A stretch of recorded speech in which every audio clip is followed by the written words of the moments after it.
xubno ka tirsan gudiyadii oo magacaabay gudoomiyaha golaha aqalka sare ee dalka Cabdi Xaashi Cabdullaahi ayaa ku dhawaaqay inay iska casileen gudiyada doorasho ee uu magacaabay gudoomiye Cabdi Xaashi waxaana horey u magacaabay gudiyada doorasho sida uu sheegay inay ka shaqeyn doonaan doorashada xildhibaanada gobolada waqooyi heshiiskan ay Muqdisho ku gaareen dowladda dhexe maamulka gobolka Banaadir iyo dowlad goboleedyada ayaa ka dhigan in xukuumadda Soomaaliya ay soo magacaabayso gudiyada doorasho oo kuraasta gobolada waqooyi waxa qodobkaas sidan u ansixiyay xildhibaanada labada gole ee baarlamaanka kadib kulan wadajir oo yeesheen Cabdirasaaq Maxamed Cabdullaahi iyo Aadan Faarax Ibraahim ayaa muuqaala ay soo duween waxay ku shaaciyeen inay iska casileen xubinimada labada gudi oo magacaabay gudoomiye Cabdi Xaashi Cabdullaahi. Cabdirasaaq Maxamed Cabdullaahi Tukaale waxaan cadeynayaa anigoo la igu soo daray guddiga komishanka doorashooyinka oo magacaabay Cabdi Xaashi arrinkaas inuu ku dhacay si khalada aniga la igama tashan Cabdi Xaashi oo gudoomiyaha iga soo weydiin arrinkaas galamana tashanin arrinkaas magacayga waxa loogu isticmaalay si khalada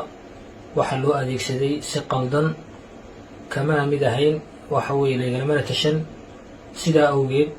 asxaabtayda iyo dhammaan ummadda Soomaaliyeed waxaan u cadeynayaa arrinkan inaan ka mid ahayn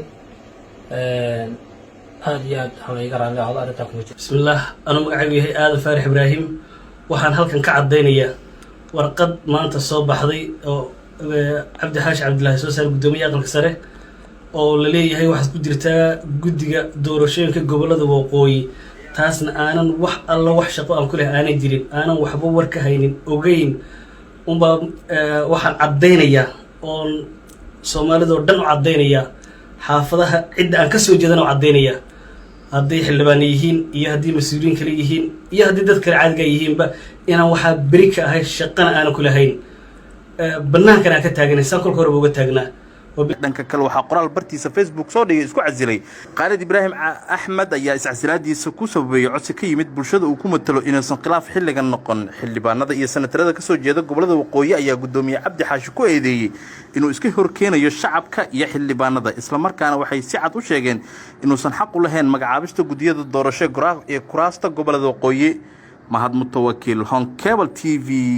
Muqdisho.